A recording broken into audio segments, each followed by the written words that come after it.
السلام علیکم۔ بسم اللہ الرحمن الرحیم۔ سورہ بقرہ کی 2 آخری آیات کا ترجمہ اور تشریح۔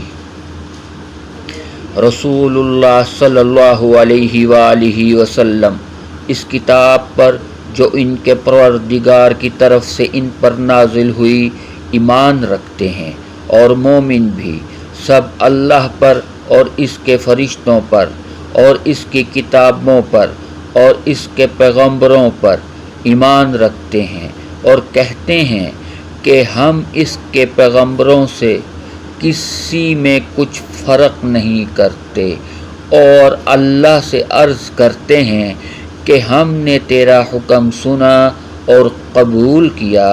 اے پروردگار، ہم تیری بخشش مانگتے ہیں اور تیری ہی طرف لوٹ کر جانا ہے۔ اللہ تعالیٰ کسی شخص کو اس کی طاقت سے زیادہ کا ذمہ دار نہیں بناتا۔ اچھے کام کرے گا تو اس کو ان کا فائدہ ملے گا، برے کام کرے گا تو اسے ان کا نقصان پہنچے گا۔ اے پروردگار، اگر ہم سے بھول یا چوک ہو گئی ہو تو ہم سے مواخذہ نہ کیجیو۔ اے پروردگار، ہم پر ایسا بوجھ نہ ڈالیو جیسا تو نے ہم سے پہلے لوگوں پر ڈالا۔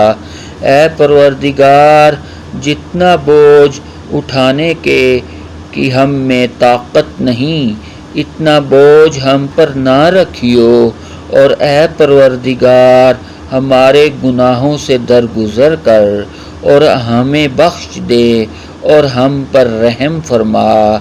تو ہی ہمارا مددگار ہے، سو ہم کو کافروں پر غالب کر۔